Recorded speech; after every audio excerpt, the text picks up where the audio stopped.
gi insister gyud ni Kristo nga wa siya maggamit og gahom sa yawa aron lang makabuhat niadtong mga milagro, labi na gyud sa pagpapahawa sa mga yawa gikan sa mga giyawaan.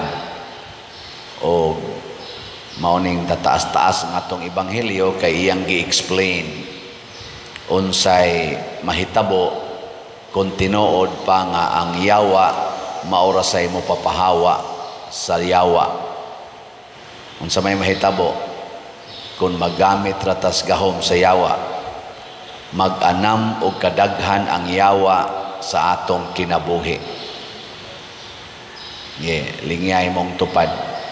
Ing na nagkajutay ang yawa sa inyo, ina nagkajutay. Gitagaan tamog sampol ha nga ang gahom sa yawa ug di ta kabantay maura sa atong gamiton pagpapahawag yawa. Pananglitan imong bana na uli hubog nakasuyop pagyod. Unsa may kasagarang gamiton sa asawa, gugma o kasuko? Kasagaran gyud ba? Kasuko yun, ikang buanga ka, wa kay batasan, irresponsable kang pagkabana, irresponsable kang pagkaamahan, mao na lang gini imong bisyo, yawa kang buanga ka, ana. Niyaon sa man, ni jutay ang yawa, ni daghan. Pero kita nagtuo ba yata nga maunay solusyon, patagma. Mag-anad na, imo nang ayu-ayuhan, imo nang higugmaon, mag-anad na, patagma. Mao na ato. Giklaro na ni Kristo ha, ang mas kusgan mao gyud ang Ginoo. Ug unsa may atong gamiton aron ang Ginoo musod nato, matud pas unang pagbasa, dili balaod. Balaod man ang ayaw paghubog-hubog, ayaw pagsuyop, ayaw pangabit, ayaw pagyawyaw, ayaw pangasaba, ayaw panglibak, ayaw pagpamakak, pulos-pulos gina siya balaod. Balaod gina tanan. Nya kun kanay atong basihan, nya kasab-an ti ka kay misupak kas balaod, mudaghan ang yawa. Unsa may atong gamiton, matud pa ni San Pablo, pagtuo. Giluwas ta, pinaagis pagtuo. O kung sa may paagis Ginoos pagluwas nato, pinaagig pagtuo, nagpatunglo siya aron mawagtang ang atong tunglo sa impyerno.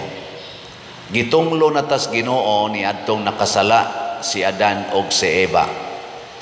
Giwagtang na ang paraiso kanatong tanan. Nya aron mabalik ni nato, si Kristo nagpatunglo pinaagi sa pagpalansang sa cross. Kay matud pang San Pablo, ginaingon man sa balaod, tinunglo sa Dios ang bitayon sa cross. Sige, lingiay mong tupad. Lingiya ba? Ing na musugot kong tunglohon para maluwas ka. Ing na.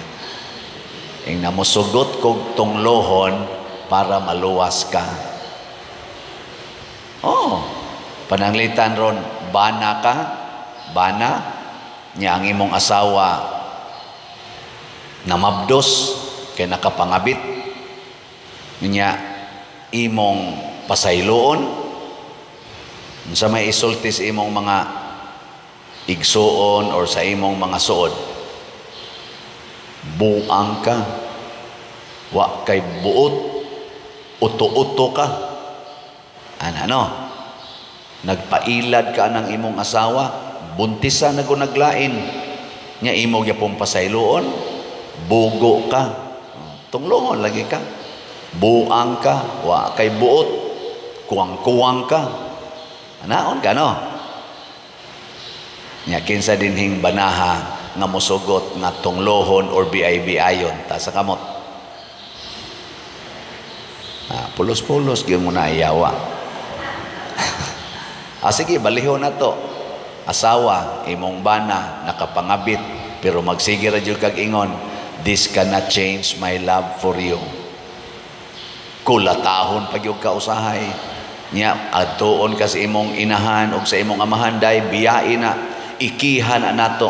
Maingon radyo ka, ayaw pa, oy, kay ako na gunang gisaaran nga akong pakamatyan. Siya, buang maday ka, animal maday kang anaka ka, o maday kay buot. Pero tinamong amping nimo, nya karon mana ka ng buang-buang, nya imo pag ng pakamatyan. Sige, paghikog dihang buanga ka. Naon ka. Sige, kinsa ninyo dinhing mga babayhan nga mosugot og anaon sa banat. Asa ka mo?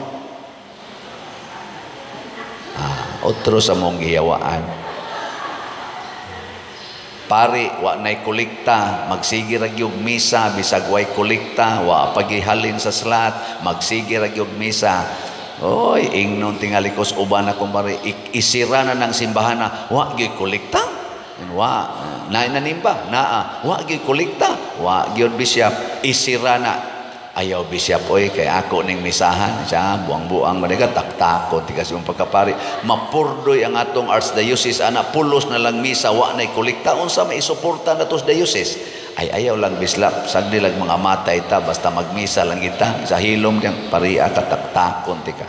Kinsang paria mo sugot, ana?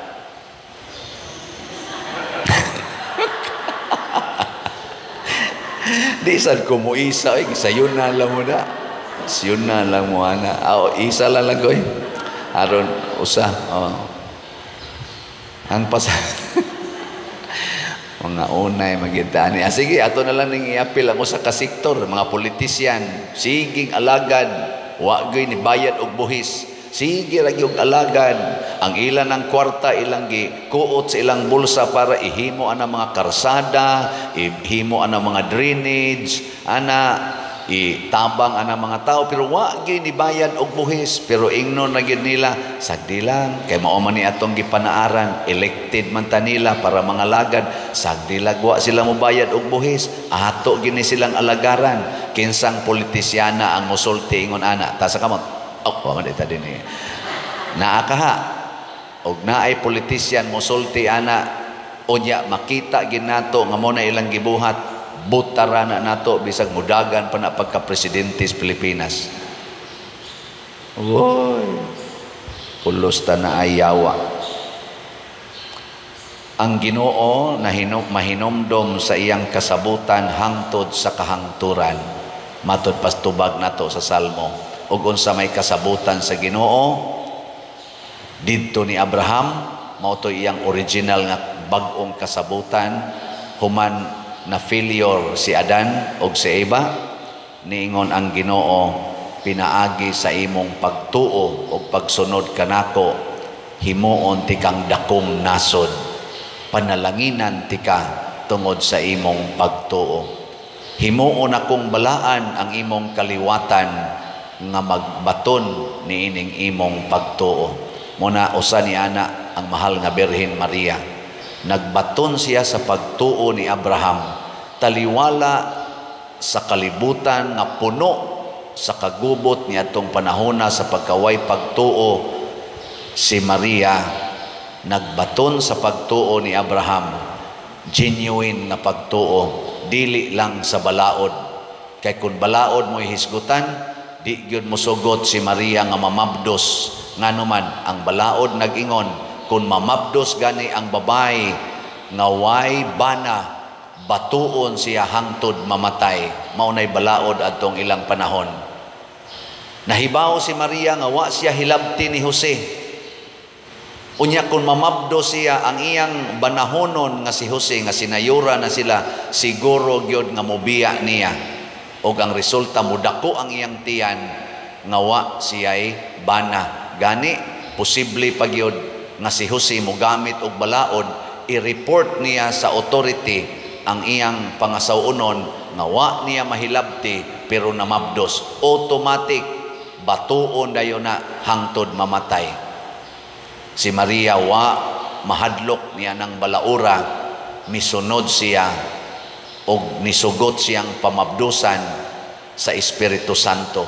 Way nakakita ato, way CCTV nga makakuha ato. May manang kabit-kabit kay usahay makuha ma CCTV nga nisod anang motel. Sa kinsa man to? Padre Siano. Ha? Tinuod ka? Uy, review ha. Ana, una tanawa, maugyod. Hastang tupi, maugyod. Unsa may gisulob? Mauning niya. Naay, sinina as Padre Siano, ingon ana. Naa. Ana. Unsa may gisakyan? Mauning niya. Innova. Ang plate number, mauning niya. Mauna iyang sakyanan, mauna. Aka na makuha na CCTV. Mapruibahan des balaod. Pero wasag ko mo adto eh. Wa ko ni adto. Aka na sample lang na ba? Pero ang Espiritu Santo nisod ni Maria, way nakakita. Pero nisugot si Maria. Gisupak niya ang standard law nga ayaw gyud kamabdos basta wa pa kay bana. May tatong pariha karong panahon na kay proud naman kayo ang mamabdos nga way bana na apay subsidy. Di ba? Nindot kayo. Nindot na ay subsidy. Mas pinangga yun ang mamabdos karon nga way bana. Mao na may untag karon pa unta na tao si Jesus. Pero dito man na tao si Jesus niadtong condemning community. Pero nisugot si Maria. Kay nituo siya nga matuman ang pulong sa Dios. Busa na tao si Jesus. Si Jesus kansangalan maura gyud ang makaluwas kanato. Wala na ilaing ngalan nga makaluwas nato. Pasabot ang kaluwasan nahitabo tungod sa pagtuo ni Maria. Nya gusto sa tang maluwas. Gusto tang maluwas. Kinahanglan sa tang motuo. Motuo ba mo nga ang pagpalit og slot makaluwas sa atong parokya? Di na ni balaod ha? Pagtuo na ni. Kay og balaod pa ni, di naman ta mo pasimbahon basta di mo palit og slot. Pero sige ra gyud mo og simba, sige ra gyud simba kay di man ni balaod pagtuo man ni. Nituo mo nga makapalangit og mo palit og slot. Kusga. Sige, palit na mo. Ang mo palit, malangit. Ang di mo palit, saban? Doon na pay laing chance. Di ba?